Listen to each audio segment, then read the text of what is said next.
Ah, le thème des requins. C'est vraiment un beau thème. Et maintenant qu'on a dansé, essayons de vérifier si on est capable de transformer une phrase déclarative en phrase interrogative. La phrase déclarative, c'est la phrase la plus utilisée, particulièrement dans les textes d'information ou les textes courants.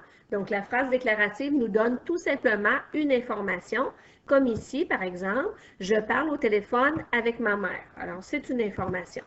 Toi, ta mission, c'est de transformer l'information que tu as lue en devinette ou en question. Alors là, il faut la transformer en phrase interrogative. Ça sert à poser une question. Il peut y avoir deux façons de procéder. Alors, tout d'abord, tu peux inverser le sujet et le verbe, donc le verbe et le sujet, ou bien tu peux utiliser un mot comme est-ce que, combien, comment. Et là, il faut vraiment savoir notre intention. Si tu prends, par exemple, le mot est-ce que, bien, la personne va répondre par un oui ou un non.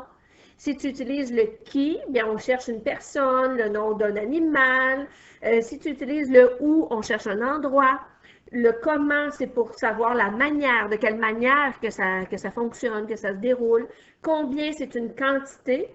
Et le quand, c'est un moment. Donc, c'est important d'avoir une bonne intention en tête pour pouvoir utiliser le bon mot pour partir ta phrase interrogative et ne pas oublier le point d'interrogation à la fin, c'est essentiel. Alors, un exemple ici, je reprends la même phrase, je parle au téléphone avec ma mère. Alors, je pourrais dire, bien, parles-tu au téléphone avec ta mère? Ce serait une question que je pourrais poser. Hein? On voit la transformation. On voit que le sujet et le verbe est inversé. On pourrait dire avec qui parles-tu au téléphone? Donc là, on viendrait chercher bien, avec ma mère.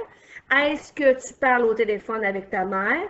On répond par un oui ou par un non.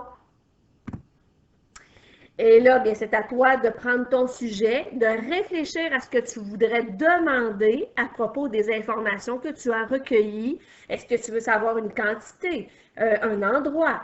Et ensuite, bien, tu utilises le bon mot pour réussir ta question et ta devinette. Et là, c'est à ton tour sur une page blanche de créer tes 2 ou tes 3 questions ou tes devinettes pour notre jeu. Et en attendant, bien, on retourne danser un petit peu sur Baby Shark.